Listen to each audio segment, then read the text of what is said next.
Página 47. La fábula de las abejas, Bernard Mandeville, 1729. Los vicios privados hacen la prosperidad pública.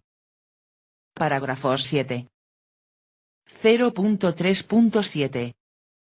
Egoísmo vs altruismo. Examinemos ahora otro de los aspectos importantes de la fábula, las alusiones a Shaftesbury. Mandeville, en ambas partes del libro, señala a Shaftesbury como una especie de horrible ejemplo, como el epítome de todo aquello con lo que no está de acuerdo. Sin embargo, cuando Mandeville publicó El panal rumoroso en 1705, y en torno a esta pequeña sátira escribió la fábula en 1714, no hay ninguna razón para suponer que hubiera leído siquiera a Shaftesbury. En la fábula no se menciona a Shaftesbury hasta 1723. Mandeville aparentemente fue sintiéndose más y más consciente de las obligaciones que le imponía su propia posición, que le relacionaban cada vez más estrechamente con los otros sistemas, a medida que ampliaba la fábula y hacia 1723, cuando dio comienzo a sus sistemáticos ataques contra las characteristics, ya se había dado cuenta de que, como él dice, no puede haber dos sistemas más opuestos que el de su señoría y el mío, página 216. Ahora bien, el lector que se haya percatado de ciertas semejanzas entre Shaftesbury y Mandeville, quizás se pregunte por qué esos dos sistemas muestran semejantes antítesis. Shaftesbury, por ejemplo, coincide con Mandeville en desacreditar los sistemas filosóficos y está de acuerdo en que las ganancias particulares armonizan con el bien público. Sin embargo, esta conformidad no es más que superficial. Shaftesbury, aunque clama contra los constructores de sistemas, debió su fama al suyo. Veía el mundo como una parte del mecanismo divino, tan bella y perfectamente coordinado que negaba la existencia misma del mal sobre el que edificó Mandeville su filosofía.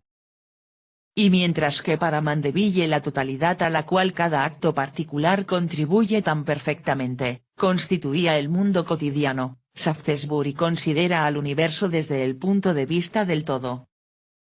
Sus respectivos énfasis fueron completamente distintos.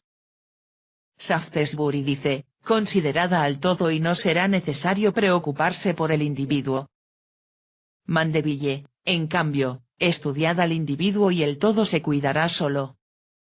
Para Shaftesbury la coincidencia de beneficios públicos y privados se debía a una benevolencia ilustrada, mientras que para Mandeville era el resultado de un egoísmo estrecho. Mandeville consideraba a los hombres completa e inevitablemente egoístas, Shaftesbury los creía dotados de sentimientos altruistas y gregarios. Esto constituye una distinción fundamental, pues toda la concepción de Mandeville del desarrollo y esencia de la sociedad la determina esta creencia suya en el egoísmo esencial de la naturaleza humana, así como la concepción de Shaftesbury está determinada por su fe en la realidad del altruismo. Sin embargo, la principal distinción entre ambos no se puede demostrar hasta poner en claro un punto. Ambos son notables por unas filosofías cuyos significados aparentes no son los verdaderos. Mandeville sostiene superficialmente que no hay más que un solo método de ser virtuoso, sacrificio voluntario por motivos puramente racionales y no egoístas, pero esencialmente cree que la virtud es relativa al tiempo y lugar, que el hombre es fundamentalmente irracional e inalterablemente egoísta, comparece supra en este capítulo.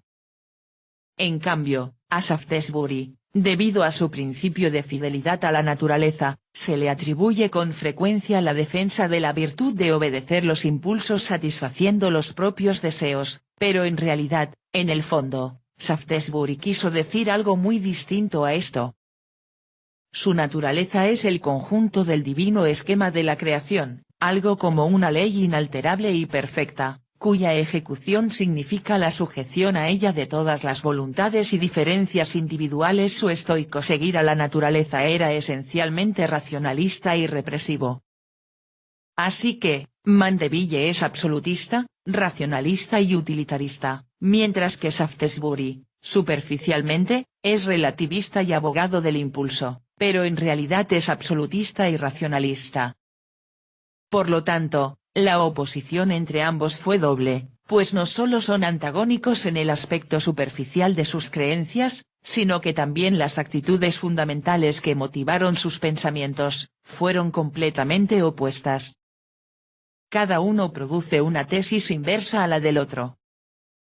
Terminaré estas observaciones con un resumen de la filosofía de Mandeville, pues la lectura de centenares de opiniones sobre su pensamiento me ha sugerido que es tan importante explicar lo que no quiso decir como lo que sí quiso decir. Un repaso de las siguientes proposiciones negativas, ya examinadas en este capítulo, ahorrarán al lector alguna perplejidad. Mandeville no creía que todo vicio fuera un beneficio público, sostenía lo contrario, que todos los beneficios están basados en acciones fundamentalmente, según su definición rigorista, viciosas. No creía que pudiera distinguirse jamás entre el bien y el mal. No creía que la virtud se hubiera inventado arbitrariamente. No negaba la existencia de emociones simpáticas, tales como la compasión, sino que sencillamente se negó a denominarlas altruistas. No negaba la existencia de lo que generalmente se llama virtud, solo sostenía que ésta no era verdadera virtud. No creía que toda extravagancia y derroche fueran convenientes para el Estado. No creía que debiera estimularse el vicio, sino que solamente algunos vicios pueden, por la diestra dirección de un político hábil, trocarse en beneficios públicos, p. 248.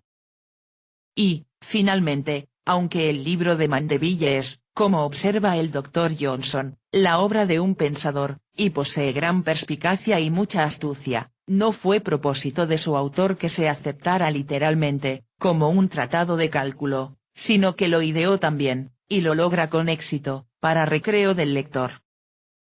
¿Quién fue Shaftesbury? Anthony Ashley Cooper Shaftesbury, 1671-1713. Filósofo y moralista inglés. Escribió varias obras sobre ética reunidas bajo el título común de Caracterización de hombres, costumbres, opiniones, tiempos, tomos 1-3, 1711.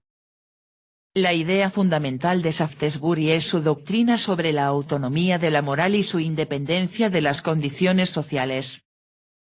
A juicio de Shaftesbury, el principio moral no está vinculado con el sentimiento religioso, es innato al hombre desde su nacimiento y lo obliga a plantearse fines morales superiores. La virtud es lo que proporciona placer máximo, deleite razonable. El estímulo propulsor de la aspiración del hombre a la virtud es el entusiasmo, con cuya ayuda se consigue la conciliación de las contradicciones de todo género. El criterio de la moralidad de los actos no son sus resultados, sino sus motivos. A juicio de Shaftesbury, el hombre debe procurar una interpolación armónica de las aspiraciones altruistas y egoístas. El ideal moral de Shaftesbury es el individuo armónicamente desarrollado. Todo lo virtuoso es a la vez estéticamente bello, pues lo bello radica en la armonía. La doctrina moral de Shaftesbury se caracteriza por rasgos de eudemonismo. Las concepciones de Shaftesbury ejercieron gran influencia sobre muchos pensadores materialistas franceses, Hume, Kant, Herder, Freyschiller. Página 50.